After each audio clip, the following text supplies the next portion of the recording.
Director-writer David Lynch, who radicalized American film with a dark, surrealistic artistic vision in films like Blue Velvet and Mulholland Drive and network television with Twin Peaks, has died. He was 78.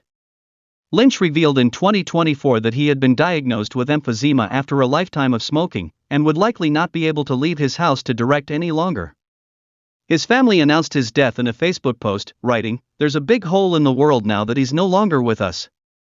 But, as he would say, keep your eye on the donut and not on the hole."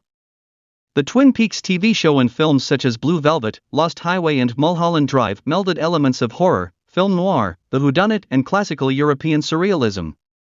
Lynch wove tales, not unlike those of his Spanish predecessor Luis Buñuel, which proceeded with their own impenetrable logic.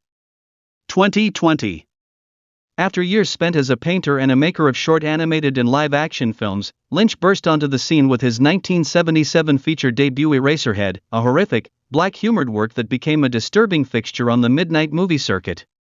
His outre and uncompromising style quickly won the attention of the Hollywood and international movie-making establishment.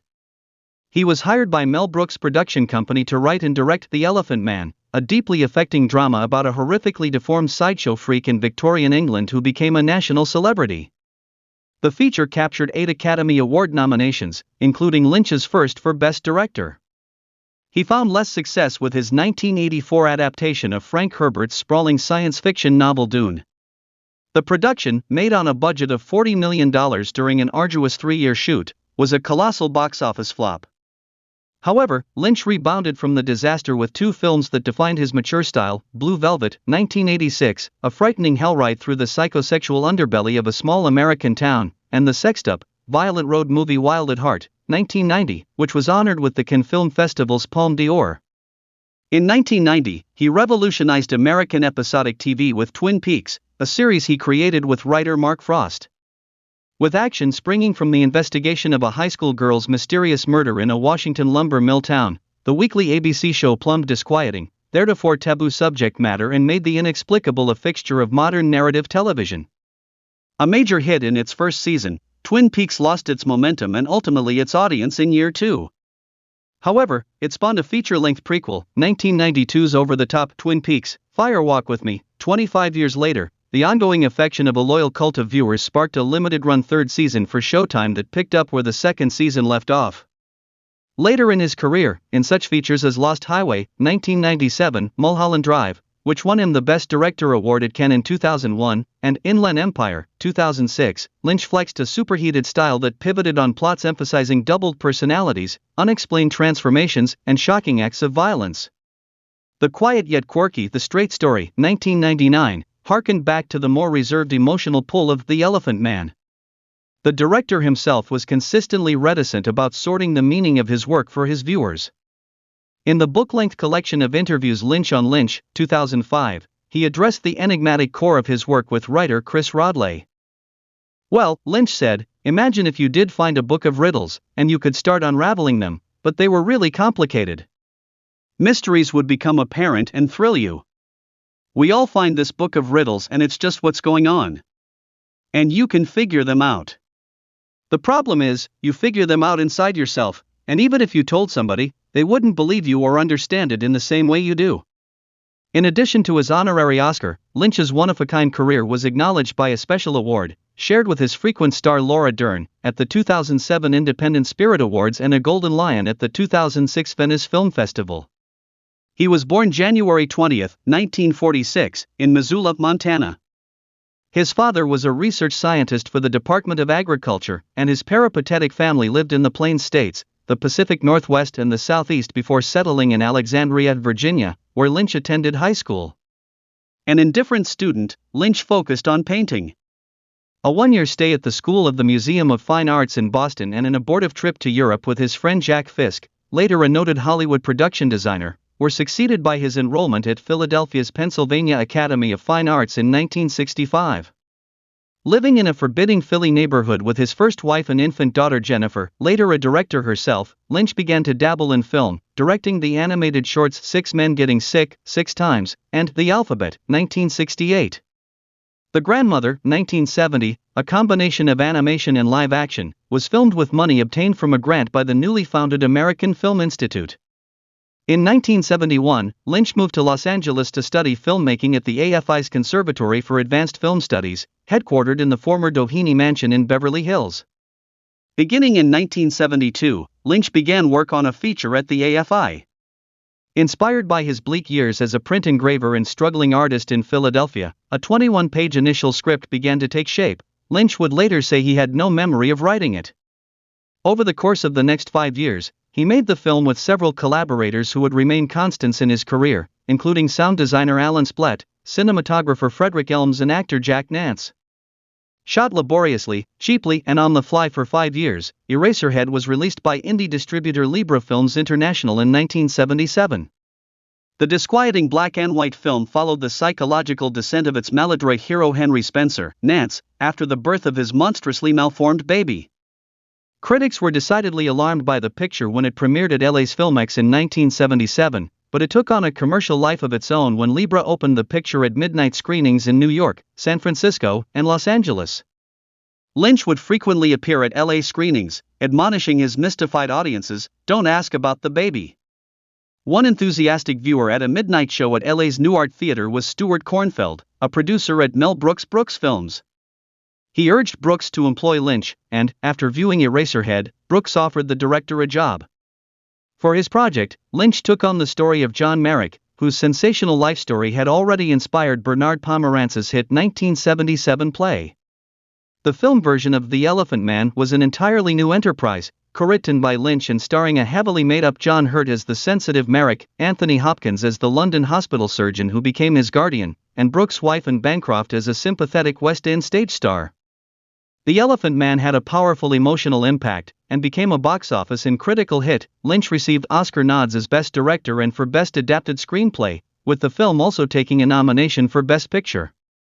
The triumph led to a multiple picture deal with Dino De Laurentiis.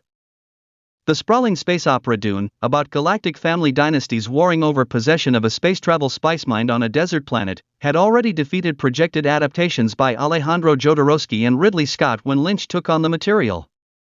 Filmed laboriously on Mexican soundstages with an enormous international cast, Dune sported an unusual Flash Gordon meets Antonio Gaudi production design, a memorable gallery of demented Lynchian villains and the director's trademark amniotic visuals.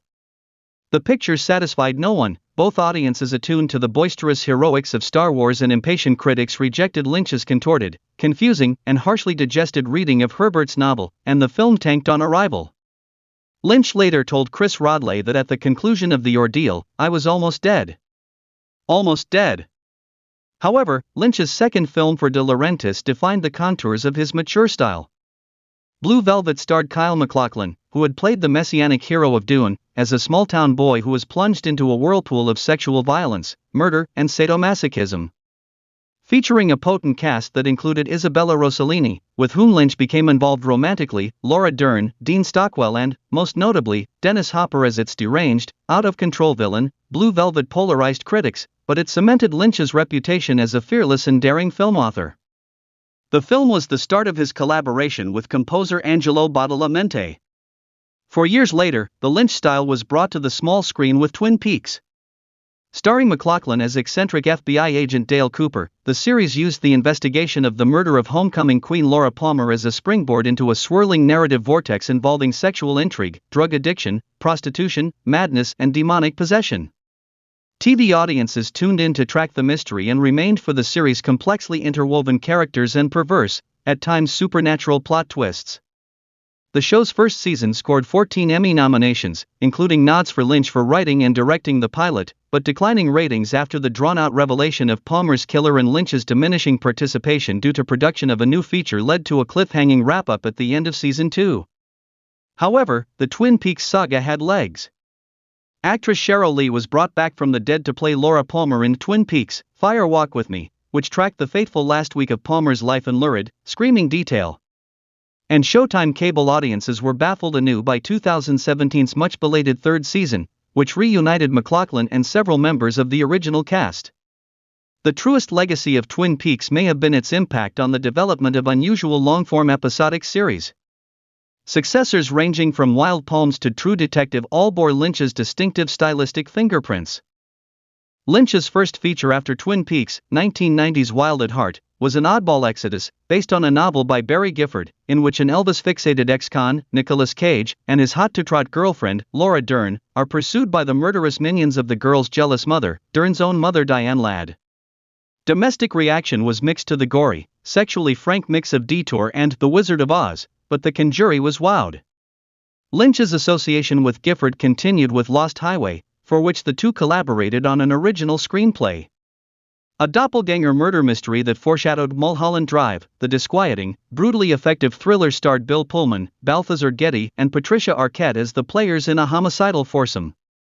After spending most of the decade on the far side of narrative coherence, Lynch came back down to earth with The Straight Story, the first feature in which he took no hand in writing. In the incongruously Disney-distributed picture, based on a true story, Richard Farnsworth starred as an Iowa man who drives from Iowa to Wisconsin on a power mower to visit his seriously ill brother. Though not a major hit, the film was critically well received, and proved to Lynch's naysayers that he was capable of bringing life to material that was not extravagantly outrageous. Farnsworth received an Oscar nomination for his performance. The veteran actor and stuntman, who was suffering from terminal prostate cancer during the production of the film, died by suicide in 2000. In the incongruously Disney-distributed picture, based on a true story, Richard Farnsworth starred as an Iowa man who drives from Iowa to Wisconsin on a power mower to visit his seriously ill brother. Though not a major hit, the film was critically well received, and proved to Lynch's naysayers that he was capable of bringing life to material that was not extravagantly outrageous. Farnsworth received an Oscar nomination for his performance. The veteran actor and stuntman, who was suffering from terminal prostate cancer during the production of the film, died by suicide in 2000. An enlarged version of a prospective pilot for a new TV series became what may have been Lynch's most widely acclaimed film, and a defining summation of the filmmaker's themes and narrative obsessions. Mulholland Drive served a darkly satirical comment on the ways of Hollywood and the story of a young actress, Naomi Watts, whose relationship with an amnesiac stranger, Laura Elena Herring, becomes a Hall of Mirrors story of manipulation, betrayal and suicide. Lynch was nominated for a 2002 Best Director Oscar. Some of the same themes came to the fore in Inland Empire, Lynch's first film to be shot entirely on digital video, with Laura Dern starring as an on-the-skids actress involved in typical Lynchian psychic disorder. Owing to its format, still a relative rarity theatrically in 2007, the 3-hour feature was little seen after its 2007 premiere at the Venice Film Festival. In 2022, he appeared as John Ford in Steven Spielberg's The Fabelmans, and also provided the voice of the mad scientist in Robot Chicken. Beyond his work in film and TV, Lynch exhibited his paintings internationally and issued many solo and collaborative albums of music. He contributed a weekly comic strip, The Angriest Dog in the World, to the alternative weekly The Los Angeles Reader for 8 years. His wry, deadpan weather reports were aired daily on the LA rock station Indie 103.1 for several years and continued on social media.